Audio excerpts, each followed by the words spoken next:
नमस्कार। ओम शांति।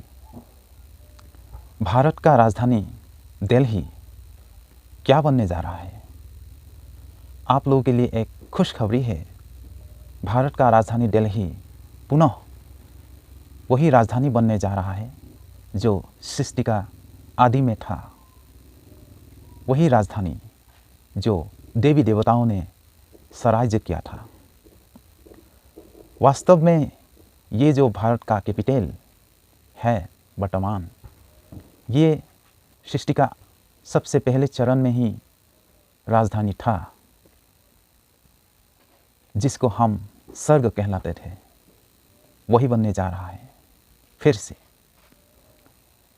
जब भारत में देवी देवताएं स्वराज्य किया था तब दिल्ली ही राजधानी था, और वो भारत अब पुराना हो चुका है, अब फिर से नई बनने जा रहा है।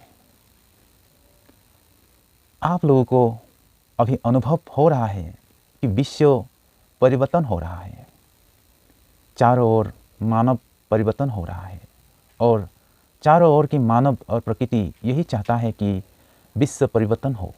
सभी दुखी होकर के भगवान को पुकार रहा है कि हे भगवान, आओ आकर के हमें दुख से छुड़ाओ।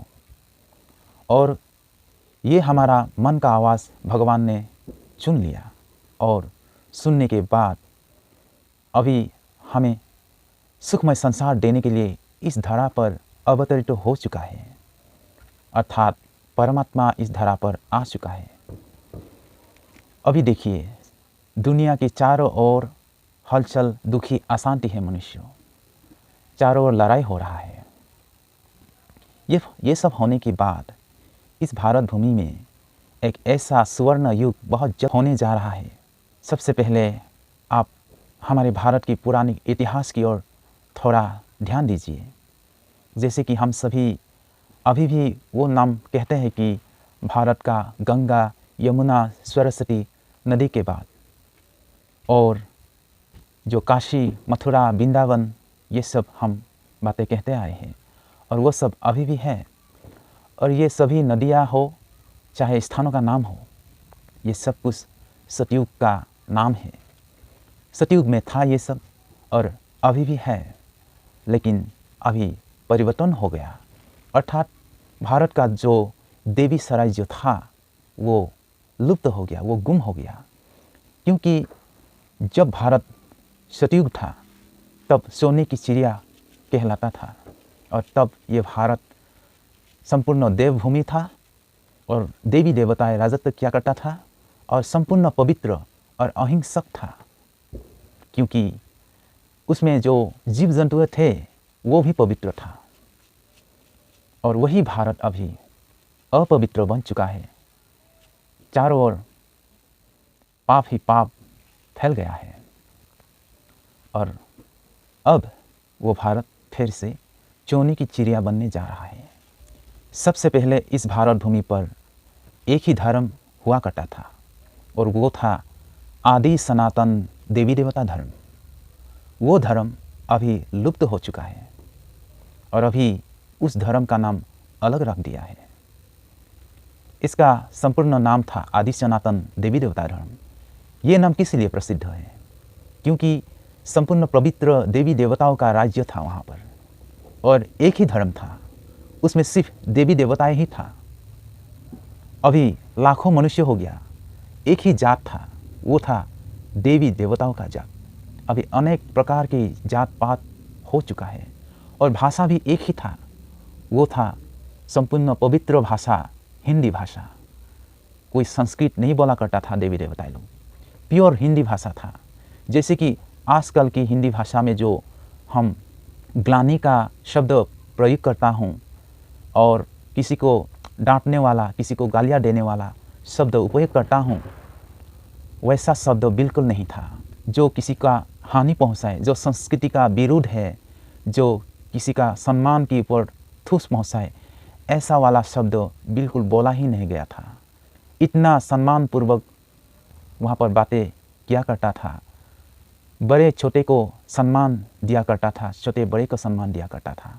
वैसा भारत था, और धर्म जो है वो तो सिर्फ आदि सनातन देवी देवता धर्म ही था और वहाँ पर एक ही राज्य था, अर्थात पूरे भारत खंड में सिर्फ देवी देवताओं का ही राज्य था।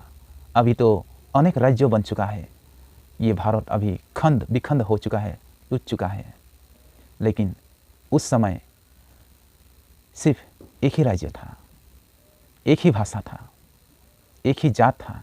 अभी तो अनेक जात पात हो चुका है।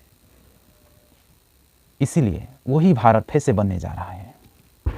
और भारत विश्व गुरु कैसे होगा? अभी समय अनुसार भारत विश्व गुरु होने जा रहा है, लेकिन हिंसा से कभी विश्व गुरु नहीं बनेगा दोस्तों। ये संपूर्ण अहिंसक से विश्व गुरु बनेगा। मनुष्य चाहता है कि अलग प्रकार से भारत को विश्व गुरु बनाए, हिंसक के रूप से विश्व गुरु बनाए। लेकिन प्यारे मित्रों, ये भारत हिंसा से कभी विश्व गुरु नहीं बनेगा, ये अहिंसा से ही विश्व गुरु बनेगा। अहिंसक, क्योंकि परमात्मा चाहता है कुछ और मनुष्य चाहता है कुछ और। परमात्मा चाहता है कि सभी मनुष्य पवित्र बने, योगी बने, अहिंसक बने, क्योंकि कोई भी सफलता हिंसा से नहीं बना जाता, संपूर्ण अहिंसा से ही बना जाता है। जैसे कि भारत स्वाधीन हुआ था अहिंसक से, गांधी जी ने अहिंसक की लड़ाई लड़ा, और अभी जो भारत फिर से विश्व गुरु बनने जा रहा है वो भी संपूर्ण अहिंसक है। ये सा लड़ाई करके भारत विश्व गुरु नहीं बन सकता। और परमात्मा यही चाहता है सभी मनुष्य पवित्र बने, योगी बने, क्योंकि आने वाला भारत जो है उसमें शेर और बकरी एक घाट में पानी पिया करेगा, अर्थात इतना अहिंसक। अभी एक साथ शेर और बकरी एक घाट में पानी पीना क्या संभव है? जी बिल्कुल नहीं। अब कुछ लोग सोच रहे होंगे कि वो कैसे संभव है कि शेर और बकरी एक साथ पानी पिया करेगा। मान लीजिए कोई जो चिड़ियाघर होता है उसमें जो उसका शेर है वो शेर मांस नहीं खाता है।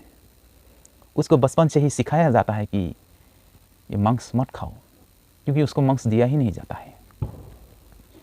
तो शेर भी वेजिटेरियन होता है ना। ठीक उसी प्रकार सतयुग में भी जो शेर होंगे वो भी वेजिटेरियन ही होंगे। उसमें कोई मांस खाने का ज़रूरत ही नहीं होगा, क्योंकि वहाँ पर अवेलेबल जो नेचर ने देगा, जो प्रकृति ने देगा, सब कुछ वहाँ पर अवेलेबल हो जाएगा। क्योंकि प्रकृति सुखदायी होंगे, वहाँ पर प्रकृति सबको सुख देगा। वहाँ का हवा, वहाँ का बारिश, वहाँ का पानी, सब कुछ ठीक ठाक रहेगा। अभी का जो प्रकृति है वो बहुत क्रोधित है, मनुष्यों का बात नहीं सुनता है प्रकृति, क्योंकि प्रकृति का बात मनुष्यों ने सुना ही कब? सुना ही तो नहीं है।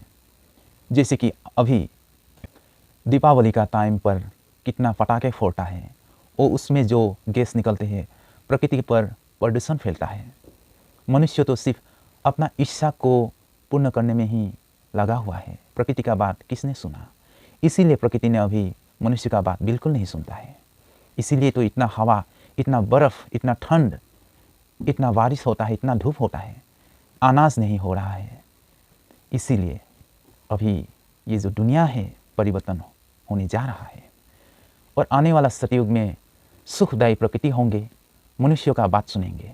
वहाँ पर पीस, शांति ही शांति रहेगा। वहाँ पर पुष्पक विमान आदि रहेगा, वो भी प्रकृति की डायरेक्शन अनुसार चलने वाला, कोई प्रदूषण फैलने वाला नहीं है। ये जो पुष्पक विमान सतयुग में होंगे वो कोई आर्टिफिशियल नहीं होंगे, प्रकृति ने दिया हुआ होंगे, प्रकृति के माध्यम से चलने वाला होंगे। और वहाँ का फल एकदम ताज़ा होगा, कोई केमिकल मिसाल फल नहीं होगा वहाँ पर, क्योंकि उसको स्वर्ग कहलाएगा। सबकी घर में बहुत सारा गाय होंगे और बहुत दूध होंगे। सतयुग में दूध की नदियाँ बहेगा, और यही सब इसी भारत भूमि पर होने जा रहा है। स्वर्ग बल के कोई ऊपर में नहीं है दोस्तों, स्वर्ग तो यही है, इसी भारत खंड ही स्वर्ग था। इसी प्रकार ये जो सत्य, त्रेता, द्वापर, कली 4 युग जो होता है, ये 4 युग चक्कर लगता है, और इस युग 4 युग संपूर्ण होने के लिए 5000 वर्ष लगता है, और अभी 5000 वर्ष पूरा हो चुका है, ये कालचक्र पूरा हो चुका है। अभी सतयुग आने के लिए थोड़ा ही टाइम बचा है और कलयुग अभी जाने के लिए टाइम है। इसीलिए अभी इतना मनुष्यों का परिवर्तन हो रहा है। मन जो आध्यात्मिक की दिशा पर जा रहा है वो लोग अभी पूरा उस बनते जा रहा है, उनका मन विचार सब कुछ श्रेष्ठ बनते जा रहा है, और जिसने पाप को अपनाया है वो संपूर्ण और पाप की गहराई पर दलदल में फंसता ही जा रहा है। तो इसीलिए आप जो कोई भी भाई बहन आध्यात्मिक की ओर आगे बढ़ना चाहता है उसको तो शक्तियाँ भी मिलेगा इस टाइम पर, और जो भाई बहन पाप की ओर जाने चाहता है वो तो और ही पाप की ओर ही जाएगा, क्योंकि अभी जो टाइम है वो अभी एकदम इम्पोर्टेंट टाइम है, अभी परमात्मा का आशीर्वाद का टाइम चल रहा है।